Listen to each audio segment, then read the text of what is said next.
thought he's quite a beautiful sculpture to use for our drawing of noses and mouths, and I really liked him because if I turn him to the side, let's just take my picture away, you can actually see the planes.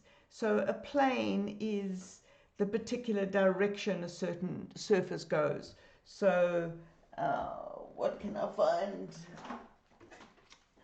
So the plane of his top lip is going in that direction. The plane of the bottom lip is going in that direction. The plane of his nose is going in that direction. So the face is made up of planes that go in lots of different directions. So you can see sculpturally this is quite, what's the word? Exaggerated, I guess is the word. And you can see the lip under there has got quite a heavy plane underneath, whereas most people, this is kind of rounded here, and it's not such a big shadow underneath there. So we're going to use those planes for me to show you what's going on. And last week when we spoke about the eyes, you can see that the hole that's been made for the iris and the pupil is rather large,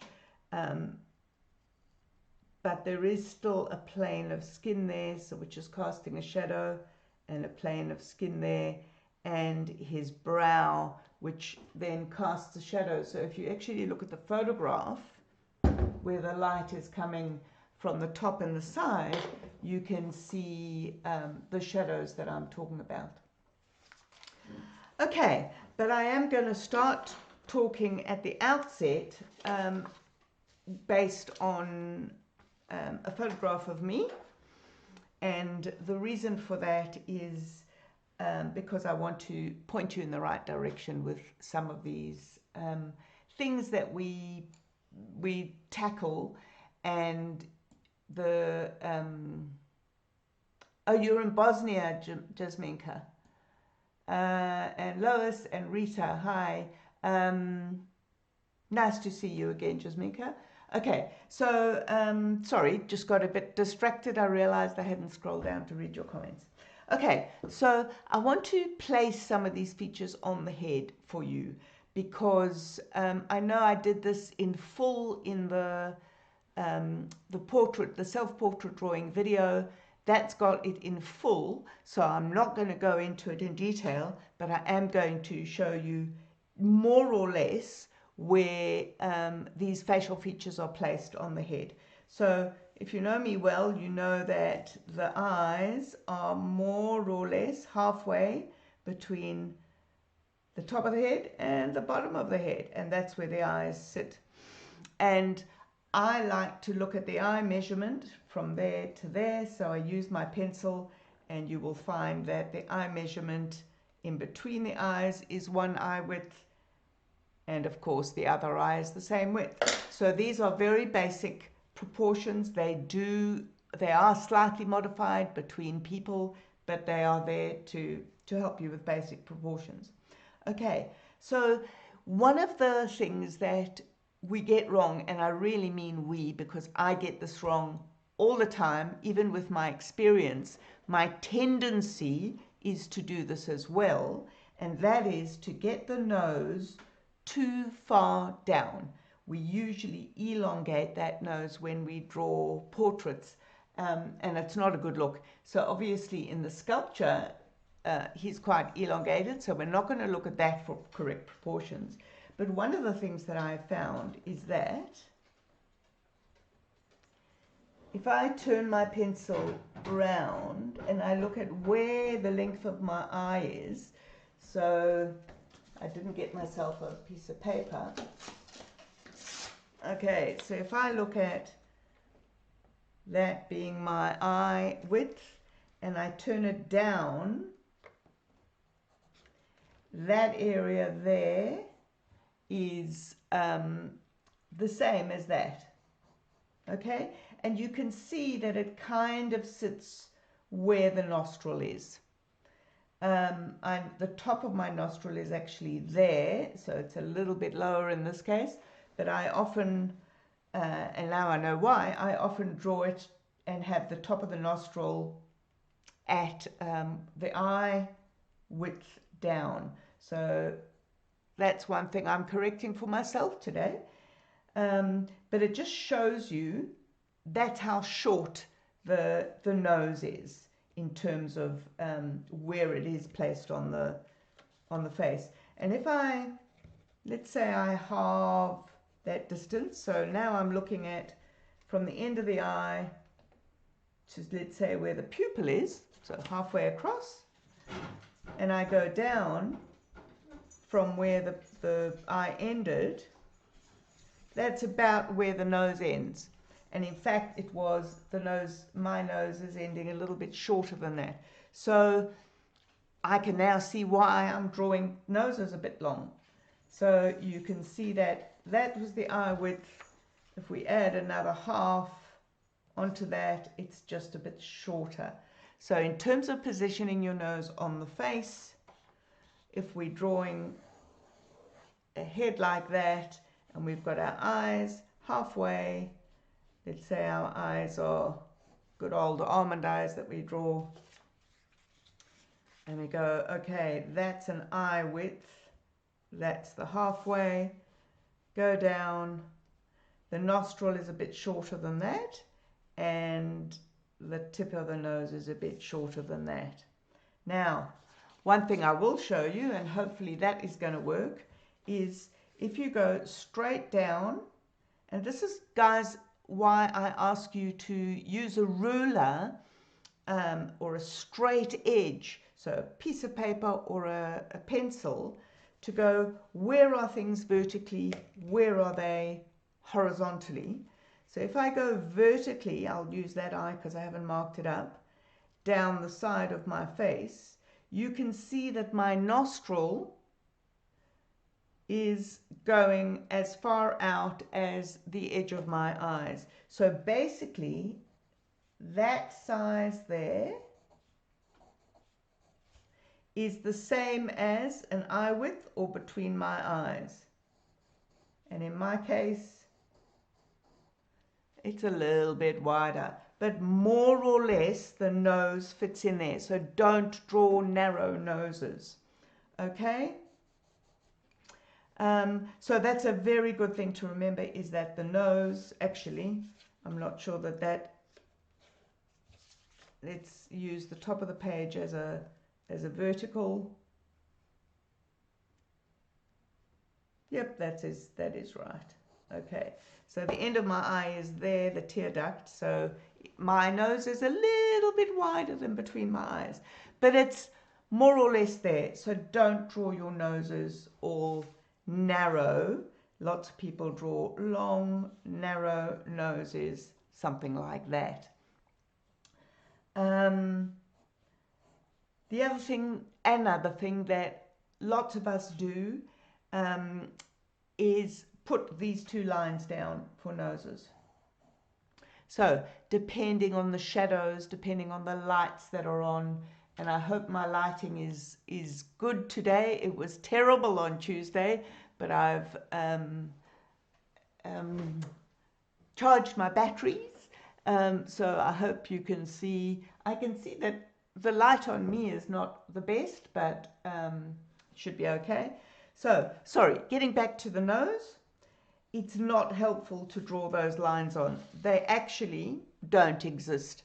So if I look here, now I know if I rub out anything, it's actually going to rub the photograph out a little bit as well, but that doesn't matter. I want you to see the photograph again. I've got soft shadows on the side of my nose, but they are not harsh lines. And you can see that those shadows meet up with the brow. So can you see how that works? It goes up, and then that meets up with the brow, which is where I was showing you that there's the eye socket and the eyeball sits in there. So don't draw that part too narrow either. Now I know different people have got different noses, and that's when we start looking at individuals to get a likeness. We look at what their particular features are doing, but this is a very general idea of how to draw noses. Heather, love the split screens, works very well. Thank you, Heather. Nice to see you on board again. And I'm thrilled with my technology that I can do the split screens. Okay, so that's a bit of information about where the nose is placed on the head. And while we're talking about that, I know we haven't got to the mouth yet, but I'll just carry on talking about this eye width, because I like to use that eye width as my proportion measure for lots of things. I find it very helpful. I've got a very slight smile on my face. There it is. If I go from the bottom of the nose, my eye width goes to approximately the bottom edge of the lip there.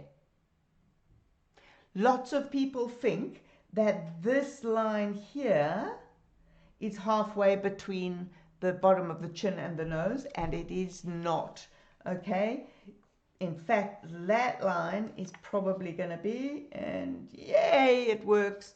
So that was an eye width, that's an eye width. In other words, your bottom lip sits halfway between the bottom of your nose and your chin, and your mouth sits on top of that line, not the middle of the mouth, but your bottom lip. So it's really, hello Makami, nice to see you on board. Sorry, that's a bit bit strange that all of a sudden I see a comment. Okay, so very important for placement of mouth. So you can imagine that if you've drawn the nose too long, and then you draw the mouth halfway down, the center of the mouth halfway down, you can see that you're running out of place here, so that your features won't sit on your head very well. And while we're on my photograph, the mouth is wider. That distance there is wider than you think it is. And if you drop, remember my vertical, using horizontal and vertical straight edges, if you go to the pupil and you drop the line down from the pupil, the mouth is generally as wide as between your pupils. Now, there is a caveat on that. So something to remember. These rules that I'm giving you, these proportions I'm giving you, are only for a head that is facing you straight on. It is not for that. Because, excuse me showing off my nostrils, but you can see my nose is right up near my eyes if I do that. And if I do that, then I can't see. But you can see that the placement of my features is completely different if I am turning my head, if I am tilting my head, all of those things. So this is a bog standard staring straight at the camera, eye level, which means the camera or the person viewing the portrait is at eye level, same eye level as the person they're taking the photograph of. Please remember that. Okay, so that's about the placement of the features. Let's get to drawing the actual features. Welcome Avril and welcome Les, lovely to see you on board. Okay, so this was my creepy little face that I was drawing to show you what happens when you don't do things to proportion. And sometimes that's wonderful. When you look at caricatures, they're completely out. When you look back at the sculpture, he's completely out in terms of proportions like that. But let's have a look. Are his eyes halfway? Yeah, pretty much. So yes, we can distort, but distortion and playing with proportions is a deliberate act, and it's useful for all sorts of things. We don't have to draw absolutely accurately, but it is important to understand what are the accurate proportions before you head out. Okay, let me move my piece of paper up and let's draw a nose. I am actually going to go back to my photograph because I want to show you the first thing about the nose that I want to show off, and I'll show it off on my sculpture here, is that underneath your nose you have a flat area. So the plane, as I mentioned before, in fact is quite flat on your own nose. I guess unless you've got a turned up nose, in which case the plane would be a little bit like this gentleman's. But generally speaking, it's quite flat under there. And it's why we end up with shadow underneath, because your nose is casting a shadow. When you look directly at a face, actually, bear with me, when you look to the side of the face, as I said, the underneath side of the nose usually is fairly flat, and that's what causes the shadow, and then the mouth does that. Now, why was I showing you that? There was a reason. Okay, I know what the reason is. So it's generally flat, but depending on how big that nose is or how small that nose is, when you actually look at the face from frontwards, the nose, the nub of the nose here looks like it's lower down. So we often get noses, and I'm going to exaggerate, that do that sort of thing. So that is lower than that. And the reason that's true is because of perspective. That part of the nose where it joins the face is further back than the tip of the nose. So the tip of the nose looks like it's lower than where the nose joins the face. Okay, so for this guy, let's have a look. Yep, on the picture screen there, you can see that his nose is a bit further down, even though on the side view his nose is up. So even there, I can see I'm not holding him perfectly for the camera, but you get the drift. So once again, you can use your straight edge to test what's going on with that nose. I can put my straight edge across where my nostrils are, and it's just slightly higher. So there's not too much difference between where the tip of my nose is and where it joins my face. But that depends on how big the nose is. Okay, so that's the first thing. The second thing is, I'd like you to see that there is shadow on the actual nose underneath. So again, that's about looking at the shadow that gets cast underneath here, especially when you have a light above you, okay, or above and from the side. Actually, this light coming from there. And what I'd like you to notice about the nose is similar to the eye. You can even feel it on your own nose. I've just used my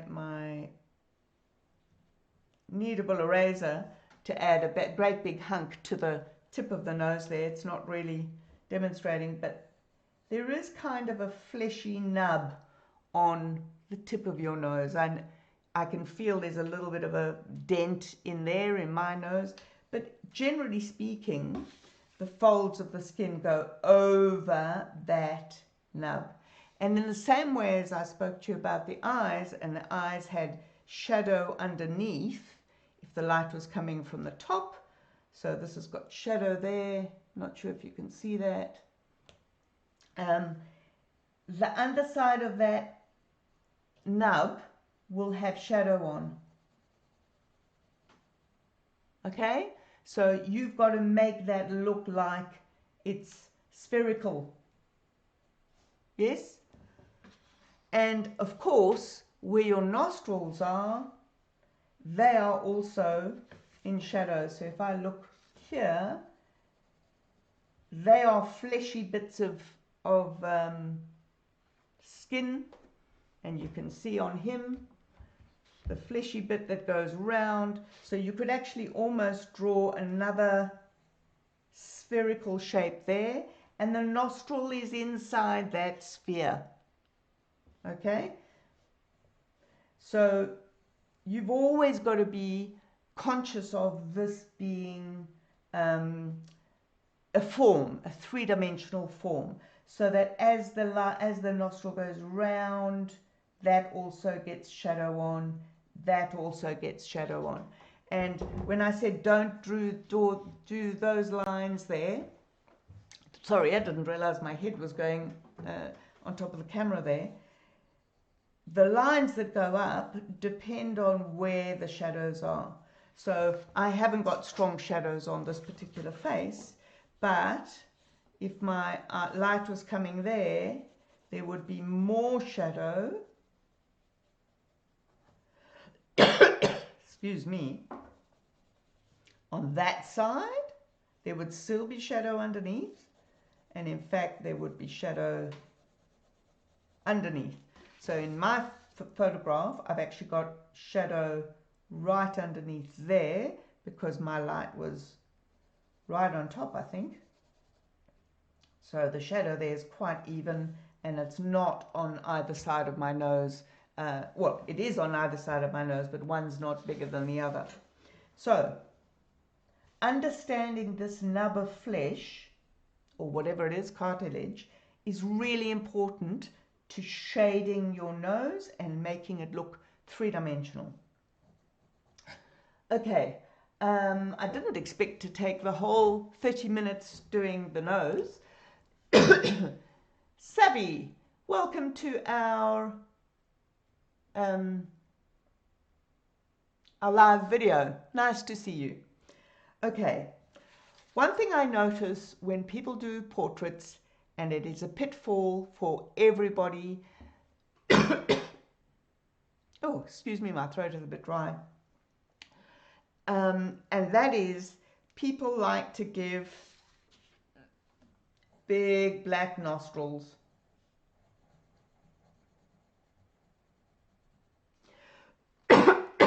So we read nostrils as what your head tells you, and your head tells you that there's two great big holes in your nose. And even though when you look straight at the person, I know I've covered this in pencil, they actually aren't that big. And the black is caused by a shadow, and you can see the flesh of the nose comes under, and there's a tiny, tiny little triangle there. So what have we got on our gentleman in the sculpture? Okay, his nose hasn't gone all the way around, but even when you look at that photograph, again, I can't see yet what you're seeing with me holding the sculpture, but even when you look at the photograph, you can't see a lot of shadow coming underneath. And in fact, the way he sculpted it, that nostril is deeper than that one, and it's got a little bit more shadow. But that's a sculpture. But even that one, okay, that one has got what looks like a big hole, but there is shadow underneath that is forming that hole. So what I did there was a little bit outrageous, and I deliberately did that. Don't overestimate the dark of a nostril, okay? It's just not that dark. Unless the photograph is up like that and then all the proportions change, or somebody has got a more upturned nose. Yes, of course, we all have differences, but seriously, it's really not a big hole there.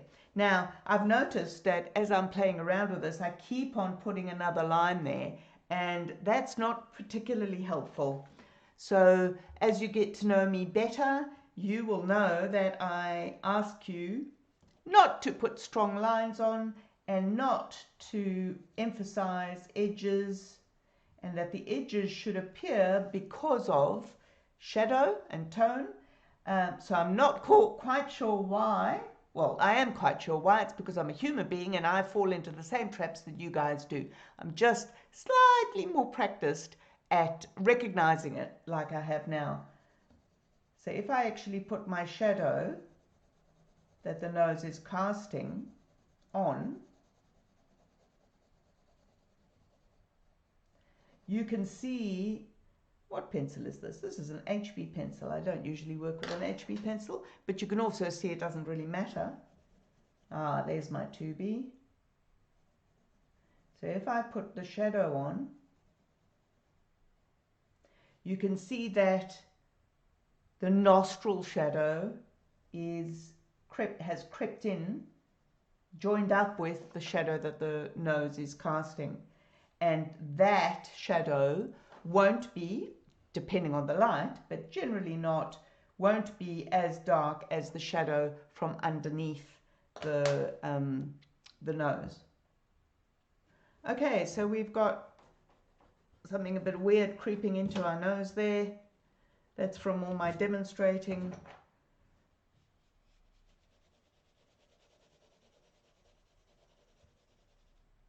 So let's put some shading back. There's still a little bit shading there. We should be seeing a nose appearing. How does that look? Okay, watch what happens to this curl here. So I have curled it in because that's what my head's telling me a nostril does. But if I actually look at my own photograph, it actually doesn't curl in. So observation is always the key. So when people ask me to draw things, I always have to observe it, unless I've observed it a lot and I already know what things look like. So that nose is looking a bit better. And you can only see that if there is a shadow produced on the face. Okay? So if you've got full-on light on an image, you can only see things if the tone changes, and the tone changes because there's a little dip at the side of your nostrils there where the shadow goes. Okay, I think that's okay for the nose. Now, I've advertised that I'm going to be doing the mouth as well. So, and we've spent 30 minutes, so I hope you don't mind me spending another 10 minutes or so talking about the mouth. If you've got somewhere to be, you can always watch this video again and then fast forward to the mouth section if you can't watch it now, but I will be continuing, so I hope you can stay on board with me. Okay. So that shows the form of the nose, and going back to our sculpture, you can see because it's sticking out, that's what's creating the shadow. Actually, I'm going to put a torch on there from my phone. Let's see if we can create some interesting... No, I've got my phone. That's not going to work because my phone is... No, should have tried this earlier, Karen. I was trying to put the light on the nose so that we could get some shadow, but that's not going to happen. But there is beautiful shadow. If you look at this picture, you can see this gorgeous deep shadow there. So obviously the light is coming from that direction, and there's shadow over the eye. You can see from last week it's catching the edge there, shadow under the brow. It's going all the way down the side of the nose. It's also going there. This is an exaggerated nose, so it is catching the light on that nostril, obviously catching the light there, and underneath the nose is this strong shadow. So I don't think our faces are quite as angular as that, but you can see what I mean. Okay, the mouth. the most important thing I want to say about the mouth has to do with the line between the lips. Okay, so basically when we're drawing the mouth, we are drawing this line. So if somebody's not wearing lipstick, that's, you know, marking their lips, and I don't wear lipstick, not usually anyway, unless I'm going somewhere fancy, you can hardly see the actual flesh of my lips.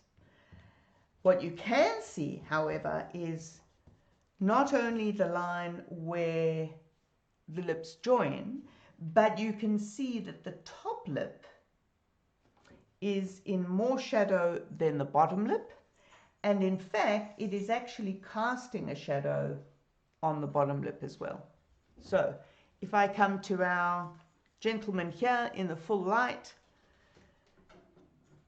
obviously it's exaggerated again, but if the light is pointing that way, I'm just looking on our photograph of him, it's not really showing up that well there, but basically the top lip will be in shadow if the light's going there, and you can see as it dips in, there's more shadow, and the bottom lip is in light, and then under the bottom lip is in shadow. So for those of you who downloaded my the first free lesson, you would have seen that I gave you lots of shadows to put on. Those shadows were simply based on the hollows of the face, or where the shadows get created. And those shadows are created, see, I'm turning that into a person already, in the hollow of the eyes, the shadow under the nose because that's sticking out, the top lip because that plane is casting a shadow, and underneath the bottom lip because that casts a shadow. And you've immediately got a sense of a 3D person. Okay, so back to the lips. What most people think about when they draw lips is that lips smile. Okay, and yes, lots of people smile. And yes, the lips go up a little bit, and I've got a tiny, tiny smirk on my face here, and my dog's coming to say hello. She wants to play with me, so that's going up a little bit there. But generally speaking, when you see somebody, that's what their face looks like. Okay, and surprisingly, the lips actually don't do that, even though that's our typical way of putting the lips on. What happens with the lips, and I want to use my little piece of paper. Where's my little piece of paper? Oh, I don't know if I'm gonna, I don't think I made that. Okay, so if the nose is as wide as the eye, then that's my proportion. So I want to place my lips according to that nose. Therefore, my bottom lip will be on that line. Okay, we've got a good marking there. So basically, and the eyes should be, the mouth should be that wide, because remember I said that's an eye width, that's an eye width. Oh no, they go to the middle. Okay, so that's how wide our mouth's going to be. Sorry about that. Okay, once again, if you look at a mouth when it's not talking or eating or smiling, it has a tendency to go downwards and not what we think, which is smiling. And in the middle there is a dip, and that comes from, sorry, yes, there is, rewind, we're talking about the middle of the mouth here, not the top lip. My apologies. Okay, there is a small swell in the middle of the mouth there. And the top lip carries that same swell like that. So now you can see how those lips are positioned much better. So the middle of the mouth, if the person's not smiling, actually goes down. Maybe the swell is not as marked as that. Now I'm reinforcing these lines so that you can see what I'm doing, not because I'm drawing a real portrait. This line coming down from the nose is called the Philtrum. I love that name. And it also causes tone, light. So if the light is coming from that direction, this goes up and then a dip and then down again. There will be shadow there and there will be shadow there because it's catching the light. And no, there isn't a drawn line there. I've just put that there for demonstration purposes. Okay, now remember I said that was the bottom of the bottom lip. That was where it sits, not that it is straight. Now, if you look at bottom lips, they seem to come in much less wide than the top lip. They seem to do that, finish there instead of right at the edge. We've got creases at the mouth. Okay, and there is this slight curve there. Again, of course, it depends on the mouth that you're looking at. As we age, our lips get thinner and thinner. So my lips are much thinner. Guess how old I am? And you can hardly see my top lip there, okay?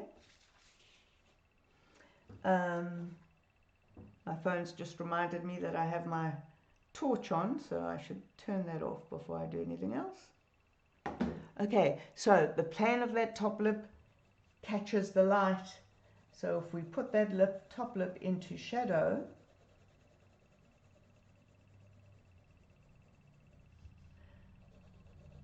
that is happening a bit better. We're beginning to see those lips arrive, okay? And the further into the crease of the lip it goes, the darker the shadow gets. So because the lips are rounded like this, actually the top lip isn't as rounded, it's more, that's what I've got this gentleman for. It's more straight down like that. It can be a little bit rounded, but if the light hits there, that's going to be in shadow. The bottom lip is usually slightly more rounded. So we can take that tone up into the top lip. Now, the bottom lip has got a little bit of shadow underneath, and maybe a little bit of shadow there where the top lip is casting its shadow onto the bottom lip, but primarily it's catching the light. So even if you put some shadow all the way across your lip, you need to catch the light. And another important part of the lips is that they go around your face. They are not flat like that. My lips are not flat in front of my face, okay? And as they go round, they also get into the shadow. So that's why in my original Learn to Draw free lesson that went out, the shadow was right across the side. So even then, there will be more shadow on that side of the lip, even on the bottom when there's highlights, okay? And the shadow here, if we look at that photograph of my gentleman sculpture, it's not showing it that well, but there is shadow here depending on how deep that lip is. So as I said before, this one is very, very, very exaggerated. Okay, so important, important, important, and I heard a student say this the other day, don't draw lines all the way around the lips. The lines are there only because of a change between tone. Okay, so the edge of this flesh here has a certain tone to it, and the edge of that flesh there has a certain tone to it. Our lips have a certain tone, even without lipstick. And that's what we're putting in, and not hard edges. So it looks like I've got quite a hard edge there. That was a mistaken line. So be gentle, be gentle, be gentle. And I took my line right to the edge there, because my head keeps telling me to do that. Silly head. And you can see how much better it is if I only put the shading where it belongs. Now I've kind of made that up. I haven't been looking at a real mouth. But that's looking quite good. Once again, remember that the mouth and the nose, for that matter, they are there only like that from a head facing forward. Okay, I think I've spent quite a lot of time, but hopefully that was a very useful sketch demonstration for you of noses and mouths, and also the placement of them on the face. So remember I said that the width of the eyes, which in this case is the same as the nose, that goes down to the bottom of the mouth. That means the chin is about here. For more information on portraiture, please go to the video of portraiture. That's on YouTube, and it's on the video link to the left of this video. You can see there's an area on your Facebook page where you can look for past videos. And I am going to say hello to you again properly. Hello again. It's been fantastic. I love this.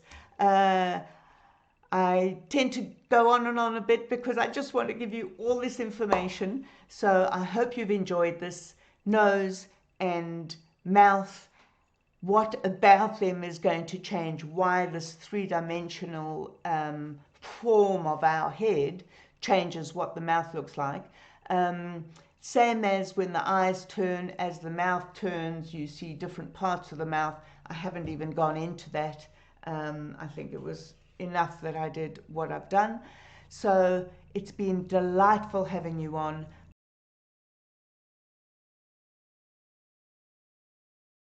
Please join me at 4 o'clock on a Tuesday afternoon. So I've made it 4 o'clock so international people can join us again, which I absolutely love. And that is only for our Get Drawing group. So if you're on this Facebook group and you haven't joined the Get Drawing group, you do need to have signed up to my email list. Request to join the Get Drawing email group, and exclusively to you on a Tuesday, I will give you some critiquing on photographs that have been posted. I don't know if you can hear my dog scritching away, so I need to say goodbye to you. Get Drawing. I want to see them all on the Get Drawing website, not website, Facebook page, and I'll see you all on Tuesday, if not on Friday next week. Bye.